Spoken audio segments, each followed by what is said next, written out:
Hello, everybody, and welcome to our Sabbath School lesson, the finale, lesson 13, Love is the Fulfillment of the Law. Today, I'm joined with Misha, Pastor Sasha, and my name is Monique. And I want to begin with really getting after the theme of this lesson because I will say, I don't agree with everything that I read. So I will quote the lesson first and then throw it to you, Pastor. Yeah, and I like that you don't agree with everything you've read. Mm-hmm. I'll be interested in seeing what you disagree, but... Only time will tell. While they were dealing with a problematic member, someone on the church board said to the pastor, "We can't make decisions based on compassion." We can't. And it ends in a question mark. And if I were on that board, I would be the person saying that. That would be me. So the rest of the lesson, or not even the rest of the lesson, the rest of the intro kind of breaks that down and says that that person, is missing the love component in the fulfillment of the law. And I won't take it. I don't agree with that 100%. And I really want us to get into the whole chapter of Romans 13 rather than the one verse that they tried to use. I love it, Monique. Mm-hmm. That's exactly the problem. Sometimes people love sound bites. Yes, definitely. And that's what that sounded like to me. Mm-hmm. Mm-hmm. So I didn't really like the whole compassion is part and parcel of love. And as Romans 13:8 tells us, to love one's neighbor is to fulfill the law. It's like taking that verse and, I don't know, it's turning it into a pillow when like all of Romans 13 is kind of like very stern, very like, this is how it's going to happen. And then you just take that one little soft, cushy part and make it the whole face of the chapter. Yes. I think you nailed it very well. Mm-hmm. What the problem with interpretation, and honestly, I don't like it because it sounds that they don't know, they pull it out of context. So yes. Let's just read it. And I suggest to read it from Romans 13 verses 8 all the way through 10. Okay, I'll take it away. You'll take it away? Mm-hmm. Okay. Romans 13, 8 through 10. Owe no one anything except to love one another, for he who loves another has fulfilled the law. For the commandments, you shall not commit adultery, you shall not murder, you shall not steal, you shall not bear false witness, you shall not covet. And if there is any other commandment, are all summed up in this saying, namely, you shall love your neighbor as yourself. Love does no harm to a neighbor. Therefore, love is the fulfillment of the law. So, when you read this whole context, 3 verses, mm-hmm. Is your impression here that it is enough to be just a loving Christian and that will count as a fulfillment of the law? Not to me.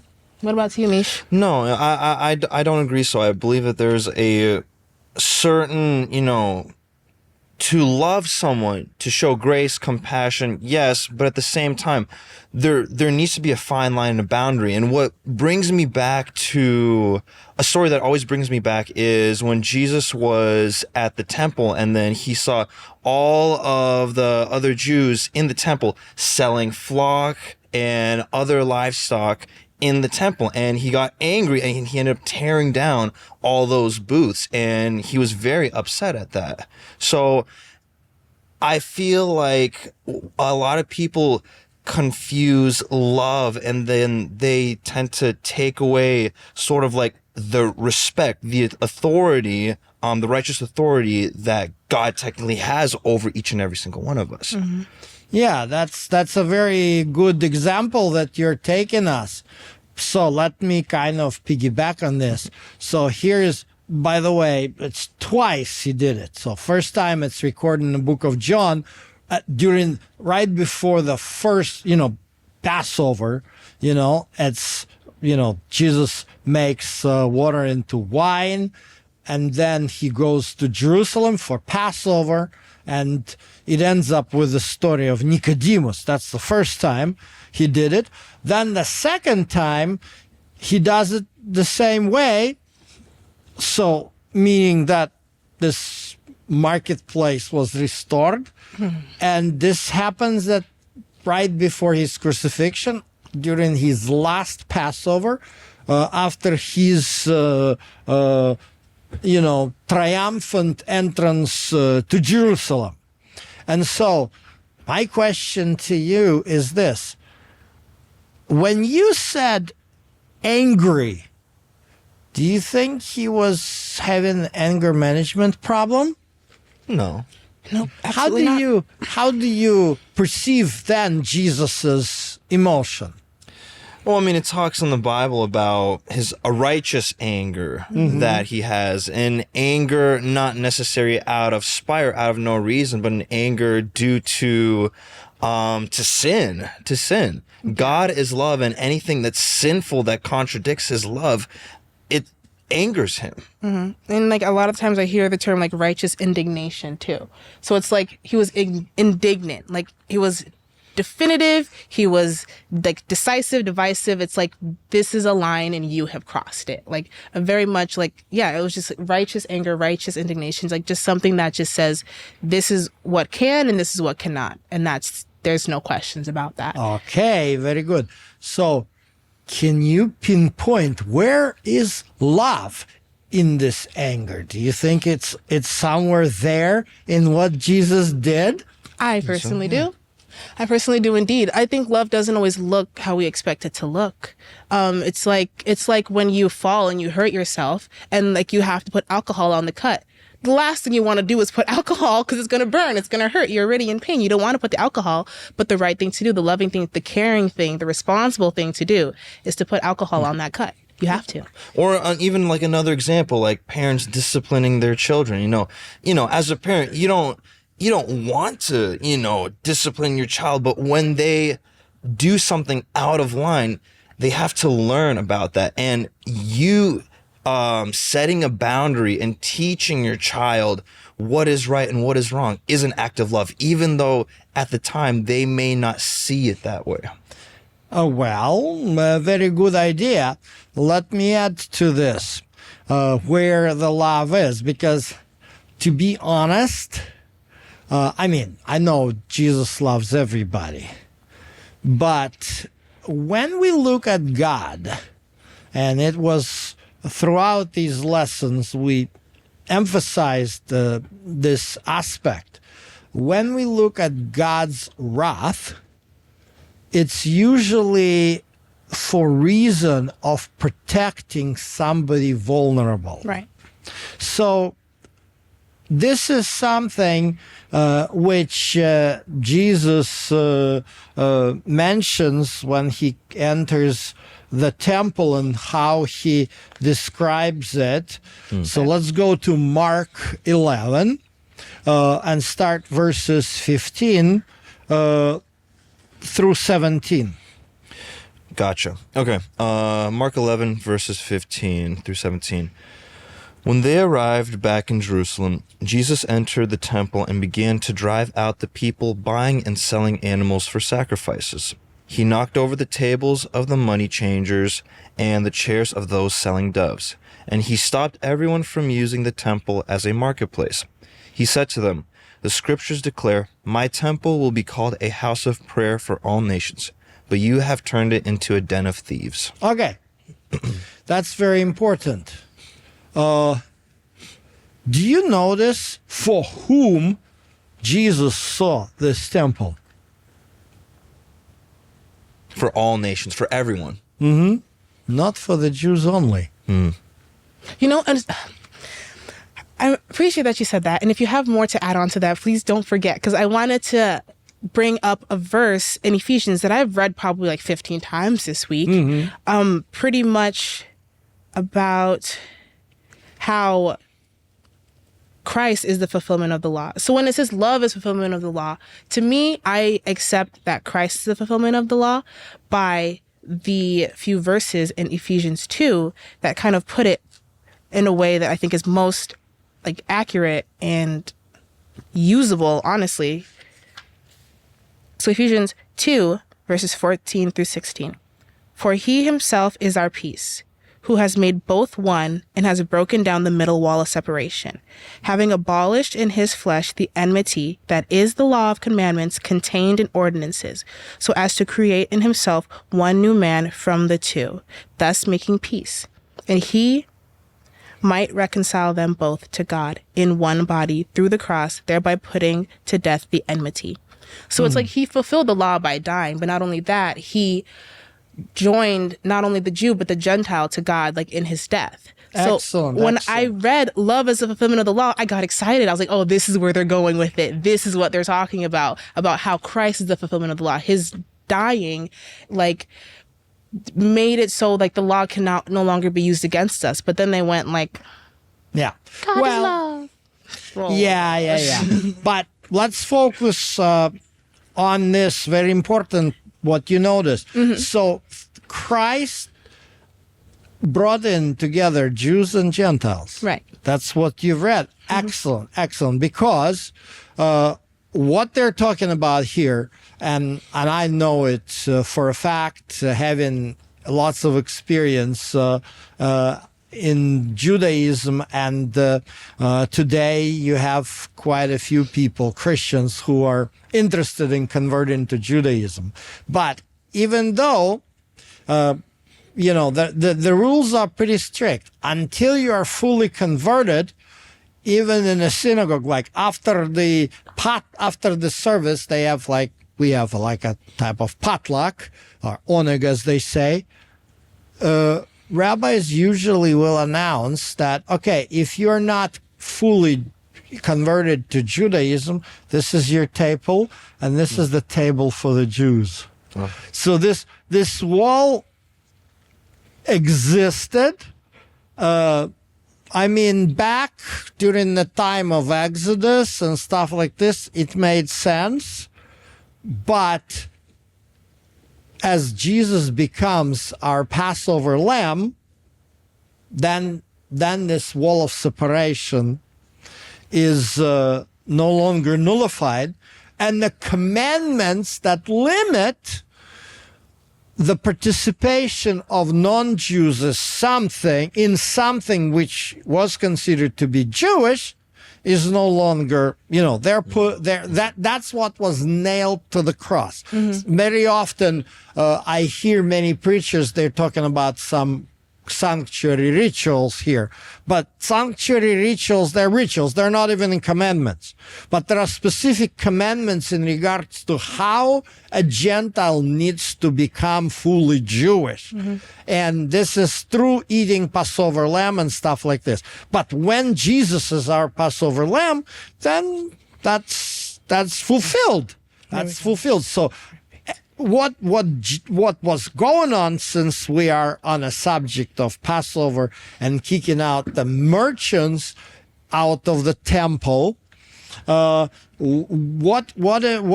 is important here is this. Let's just read it. So this is how a non-Jew back in the Old Testament would become Jewish, or to be precise, Israelite. So take a look at Exodus 12, verse 43 to starters. And then the Lord said to Moses and Aaron, "These are the instructions for the festival of Passover. No outsiders are allowed to eat the Passover meal." Yeah, this is it. Only Israelites. So it's kind of limited. But is there no way around it? Well, not really. Take a look at verse 48. Okay. And verse 48 says, "If there are foreigners living among you who want to celebrate the Lord's Passover, let all their males be circumcised. Only then may they celebrate the Passover with you like any native-born Israelite. But no uncircumcised male may ever eat the Passover meal." And this is exactly what Ephesians 2 is talking about. Yeah. So under the old covenant, when the lamb was pointing to whom? Christ. to Jesus. If you are not Israelite, you cannot eat it. If you want to eat it, first, number one, you got to get circumcised. Then when you eat it together with Israelites, after that, you are Israelite. Perfect. So then that's the kind of compassion that I can understand, that I can get with. Like, because I looked up the definition of passion and then the definition of the prefix, like, come, to how we got the word compassion. So the prefix itself means with, together, or in association. And then passion, there was a few different ways that could be defined, but the one that I clung to the most was intense, driving, or overmastering feeling or conviction. So that's that when we use compassion in that sense, in joining the Gentile to the Jew, like through Christ, like to God, like that, I understand the compassion in that sense. But when we're talking about somebody that's creating division, creating problems, like the last thing that person needs is togetherness. Like I just feel like that's the wrong way to use compassion. Passion in that scenario, totally get it. Passion, righteous indignation. Passion, flipping the tables. But compassion with somebody like that, like I don't really want to be in a community with somebody that stirs up trouble. This is very important point, Monique, and it will bind together what is the reason why Jesus did what he did with the table, because you came to this from another angle, from today's angle, today's reality. Somebody's making a division. So I will say this, when Jesus drives out these money changers, he is not as much compassionate to them as he compassionate to those who come to this table. Right. A temple, sorry. You see, as we read, for any non-Jew to become an Israelite, to join the people of the covenant, they need to come to the temple, eat Passover lamb. So here's the Passover. They come to the temple, and what do they see? They see all these merchants selling the doves and all the livestock, yeah. Yeah. I mean, how do you characterize this market place? What was this for? Profit? Yeah, profiteering corruption. Profiteering corruption. You can see it. So, they had such a stringent rule. People could not bring their own lamb to the temple because they will inspect them, and it was known that any lamb you bring to the temple is going to fail the inspection. Wow.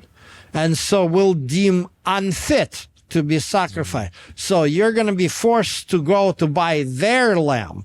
So you go buy their lamb, and guess what? The money which was back then was Roman coins. What's the problem with Roman coins? What's the characteristic of Roman coin? Well, part of me wants to think that not everybody had the Roman money. And another part of me wants to think that it's like that nobody really liked Rome, so they didn't want the money. There's that they one had. detail there. You remember what Jesus, when he took the coin, says, what's on it? Caesar. Caesar. So how can a Caesar be in a temple? That's Roman God. Oh. I see. So seems to be a noble idea. Go change the money to a special temple money. Oh my goodness. But the exchange rate is such that you're going to pay through your nose. And then you buy with this money the lamb, which you're going to pay again through the nose. Wow. So this Gentile comes in and he sees corruption. In other words, before he's even able to see divine presence, he's going to go through all this corruption. Wow. So Jesus comes in, kicks them out of compassion to those who are coming to the Lord. That's why he says this is supposed to be a house of prayer for all the nations. And you are making it an obstacle. So going back to your statement about this church board situation, somebody who is making a division and creating a problem and tearing down the church and stuff like this. And when we are turning our attention to a person like this, are we forgetting Everyone else, yes. who is suffering from that? And that's why I said, when God is angry, he's not angry even at those money changers. He's angry to protect those whom these money changers hurt.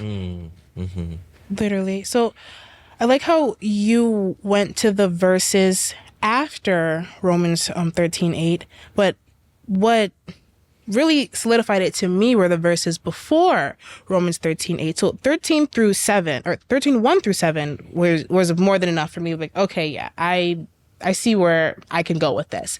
But it was 4 and 5 that stood out to me the most, because there was a word in there that I had written it down before I even read it. So I was like, okay, I'm really on the right track here. For he is God's minister to you for good. But if you do evil, be afraid. For he does not bear the sword in vain. For he is God's minister, an avenger to execute wrath on him who practices evil.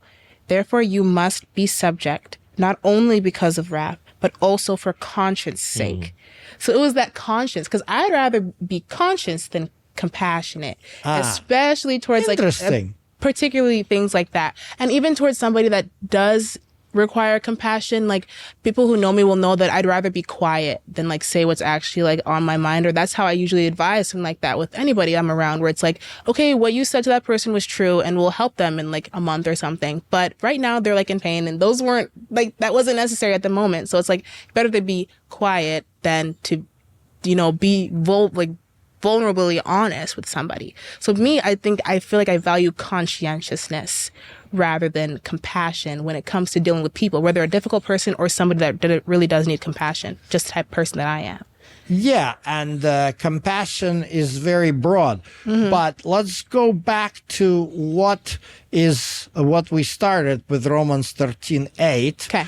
Because we definitely realize that, just saying, "Oh, I love a child. I love my neighbor as myself." Let's put it this way, and you're gonna see it right there. That's the full. That's all I need. That's all I need. I just need to be loving and compassionate. Well, is this what it means? Take a look at verse 9. Okay. Romans 13, verse 9. For the commandments say, you must not commit adultery, you must not murder, you must not steal, you must not covet. These and other such commandments are summed up in this one commandment: love your neighbor as yourself. So, what is Paul trying to do here by saying don't steal, don't bring the false witness, don't covet, and this is love your neighbor as thyself? Well, I see two things here. One is like, yeah, treat people how you would expect to be treated, but I'd even go a step further, like don't expect anything from somebody else that you're not willing to do. And then even go a step further is like, you will be like, what's that verse? It's like by the manner that which you judge, like you will be judged. So like that's where my mind goes initially. What do you think, Misha?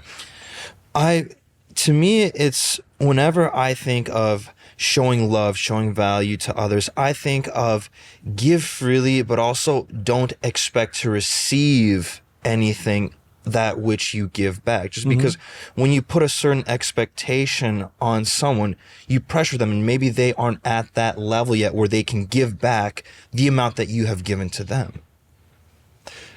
When we look at all these texts,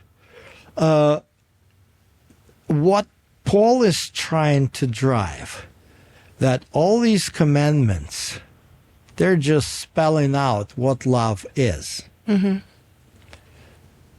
If you love your wife, you're not going to be committing adultery. If you love your neighbor, you're not going to try to steal or bring the false witness. So, in other words, basically what Paul is trying to do, take a look at verse 10. Romans 13 verse 10 says, "Love does no wrong to others, so love fulfills the requirements of God's law." So all these commandments are dealing with, don't do this wrong, don't do this wrong, and don't do this wrong. So the whole thing, what Paul is explaining here is basically these commandments are written just to explain what love is and how different it is to have, what's the difference between love and the lip service about it. Right. Because it's one thing to say you love somebody, but not treat them as like God is calling you to treat them. Because like with, again, the example that they're just using in the book, if I don't know what the author is trying to say the solution was, but if their solution is to kind of keep the person in the fold and, try their best to mentor them, but not really take any actual action towards them, to say that you're acting lovingly towards that person, that's just not the case. Just think about this. Let's say if a husband says to his wife constantly, honey, I love you, honey, I love you. But on the other hand, goes whatever he wants to. Your actions speak louder than words. So, you can say, "Oh, I love you," but if you don't show them the love that you proclaim you have, you don't love them. Exactly. And when we look at the structure of the law, and this is something which today, and I'm not very happy about this. One preacher at the pastor's meeting said that Adventists spent too much studying the law and forgot about Jesus. I strongly disagree with this statement, because what he was showing is that he really himself doesn't know what the law is all about. Unfortunately, for centuries and centuries in Christianity, love, faith were put as an opposite or contradiction to the law, and that's wrong. Mm-hmm. Take a look at what Jesus says, because like when you have he's been asked two greater commandment in the law.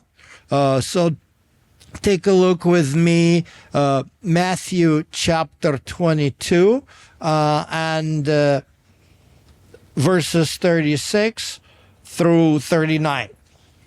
Alrighty. Matthew 22 verses 36 through 39. Teacher, which is the most important commandment in the law of Moses? Jesus replied, "You must love the Lord your God with all your heart, all your soul, and all your mind. This is the first and the greatest commandment. A second is equally important. Love your neighbor as yourself." So, in both of these, what is commanded? Love. Yeah. First one to God, another one to the neighbor. So what Paul is doing in Romans 13, he takes the second tablet from the Decalogue and says, all of this that's the love. That's how you love the neighbor. Mm-hmm. So obviously the first, you shall not have any other God. You shall not use the name of your God in vain. You shall not make an image and stuff like this. What's that? That's for God. Yeah. It's a love to God. Mm-hmm. And I'm doing it to illustrate what Jesus was trying to tell about, the difference between action, as you said, Misha, and a lip service. Take a look at Matthew 7, verses 21 through 23. Okay, Matthew 7, 21 through 23. And this is Jesus speaking. Not everyone who calls out to me, Lord, Lord, will enter the kingdom of heaven. Only those who actually do the will of my Father in heaven will enter. On judgment day, many will say to me, Lord, Lord, we prophesied in your name and cast out demons in your name and performed many miracles in your name. But I will reply, I never knew you. Get away from me, you who break God's laws. That's a very good way of translation. You who do what? Break God's laws. his law. So, like, Lord, Lord, doesn't matter. It's a lip service. Right. It's not real love. But the real love will never contradict the law. Literally, yeah. Even in Romans 12, verse 9, let love be without hypocrisy. Abhor what is evil, cling to what is good. I mean, it's clear as day. Yes, because what's the function of the law? Basically, Paul in Romans 3, verse 20 is just nails it. Take a look at Romans 3:20. Okay, verse 20 of Romans chapter 3, it says, For no one can ever be made right with God by doing what the law commands. The law simply shows us how sinful we are. So what's the function of the law? To show us that we are sinners? Yeah, to show what is sin. And in other words, what is good and what is evil. That's the function. This is why these commandments are written the way they're written, just to show, okay, this is good and this is evil. Children don't have natural knowledge of what is good and what is evil. Parents need to teach them. So I found myself at times thinking the same way that pastor has thought, the one that you described at the meeting, and then like the exact opposite. So I have times where it's like I'm completely obsessed with the law, like that's all I read, that's all I'm interested in. Like if you break the law, like cut me off. Like I just will pendulum swing in one way, and then a completely another time I'm just like mercy, mercy, grace, grace. Like it's not that serious, and you can't expect yourself to live this way and stuff like that. So I see where he's getting at it, and definitely, especially being raised Adventist, there are situations where it's just like, this is such an Adventist way of thinking that it's like almost just legalistic, and like, what's the point? Like, why are people like this? Like, why has this become an Adventist standard? But like, thinking of the law as something to like whip yourself on the back is just exactly what the devil wants. But then also treating it like it doesn't matter, and that all you need to do is just love Jesus and like follow after what he wants for us in the sense of like, kindness and generosity, but like ignoring, he speaks about the law continually, but those are not the parables that go down in history. Like, how does that get lost so often? Well, very often, when you said, Monique, you're reading the law, so what are you reading specifically? Ooh, good question. Okay, well, not Leviticus, because that's a little dense for me. I would consider anything really like just old like Testament, because when I think of the law, I think of it like as like a court. Like, okay, so you broke this law, so this is the consequence. Like, I'm reading people's court cases is what I'm doing. So I like the history part because it just feels like court documents. I see. That's an interesting perception. There is one interesting point here about the law, which I think, and I know traditional Adventism misses it a lot. Yeah. because they do see it from the court case perspective and stuff like this. Was this the same? Did you have the same impression about this, Misha? No, I fall more so on the compassionate side of things, not the conscientious side. So I don't necessarily see the law or reading through the Bible, the word and the law, as like a rule that you have to follow, otherwise you're going to be punished or there's going to be a consequence. You don't see it that way. I don't know. Which way do you see it? I see it as a form of Jesus's love is so great. We cannot comprehend. Our minds physically are incapable of comprehending God's love, to the point where even if we do mess up, we can cling to him and come to him and ask him for forgiveness, for serenity of our heart, and he will forgive us without necessarily having that consequence. Because if you think about it, the consequence of sin is death. But through Christ's love, who forgave us, he has given us eternal life and salvation. Yes, yes. And what the sin is, we just described. It's when we break the law. And I like what you said, the consequence of it. Why? And it's very important. It's not like God created some arbitrary rules, which now, if you break them, I punish you. Oh, why is this rule? I said so. This isn't like this. For example, why do you think God prohibits in the book of Leviticus chapter 11 to eat bacon and shrimp? Because of their diet and they're just kind of gross. Well, just because they gross, maybe for somebody it's not gross. True. I don't know then. Well, think about this. And it's there are many clear scientific evidence. I mean, we started eating meat after the flood, correct? Yeah. So originally our God's desire for us was to be actually vegan. There was no need in the Garden of Eden. But after the flood, of course, there was no harvest and all these problem, things, consequences of the flood. And so, well, you got to eat something. Okay. That's why you remember how many pairs of clean animals you took into the ark? Sometimes. 7 pairs, Right. yes. Yeah. And only 1 pair of unclean. I didn't learn that until like adulthood. There were 7 pairs of clean. I thought it was 2 by 2. That's all I ever knew was 2 by 2. It was a 7 pairs for a reason. No, I always explain to some people, say, if God wanted not to eat pig, you wouldn't even know that this animal even existed. Because Noah would have his bacon and pig would not have a piglet.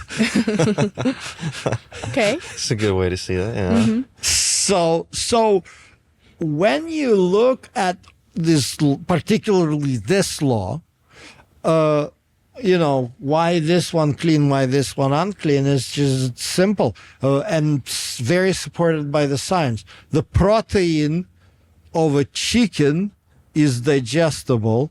The protein of a pig, not really.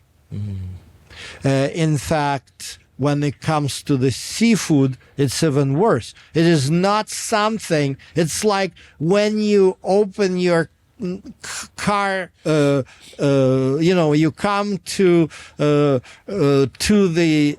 gas station, and instead of gasoline, you put into your car diesel. How do you expect it to run? So. Even I know that's a bad idea. So that's exactly how our human body feels when we. So God is protecting us. All these laws, they're not created for us to play by demonstrating our obedience. In fact, I don't like when some of this, not only grace, but obedience. This is not just about the obedience. It's about us, because they were given to us in care for us. this is the compassion, like somebody did a compassionate act and put the sign, in front of the electric high voltage, high voltage, don't enter. That's done out of compassion to avoid, people being electrocuted. Take a look at the other aspect of the law, which is exactly in the book of Leviticus, which is definitely hard to read, but this one is, I think, is very important. Look at Leviticus 18, verses 3 through 5. According to the doings of the Lord of Egypt, where you dwelt, you shall not do. And according to the doings of the land of Canaan, where I am bringing you, you shall not do. Nor shall you walk in their ordinances. You shall observe my judgments and keep my ordinances to walk in them.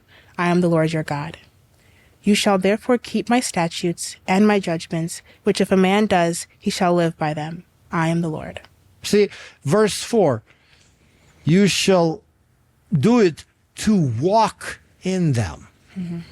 So the law, it's not about judgment. It's not like the criminal laws of the land. Mm-hmm. Mm-hmm. This is not about judgment. Well, they had criminal code because it was a theocratic state.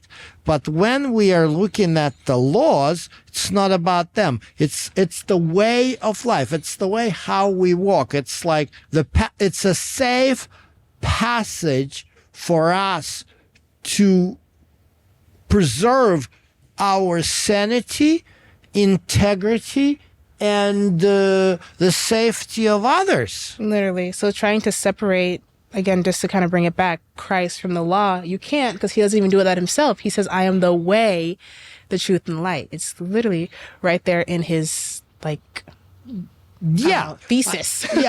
The love, it's a very broad term. Right. Compassion is a very broad term. Mm-hmm. It's just like a safe, easy word to throw out there and be like, okay, this is encompassing everything. Nobody's going to be offended. Yeah, but what's real love and what's real compassion, as I repeat, Misha, are actions. Mm-hmm. And we come into the situations where we have to analyze, is this action an expression of love or not? And so you're always going to have a guideline. So the law provides these guidelines how to actually be a loving person, how to actually protect yourself from degradation and disintegration. Because right here, the examples of all these laws of Canaan and Egypt, you have incest, you have all kinds of sexual immorality. And they degrade us if we're engaged in them. Mm-hmm. So this is a protection. Mm-hmm. So I feel like that's what I was hoping this 13th lesson is going to bring to everybody at home. This discussion, I pray, is a blessing to everybody. If you agree, if you disagree, like I did, leave it down below. And if you disagree with what we said, comment that too. We'd love to continue the conversation of what God's love really looks like and how we can be the example of that. Thanks so much for joining us. Please like the video, subscribe to the channel, hit that bell notification so we don't miss you on the next set of lessons. And we'll see you there. Bye-bye.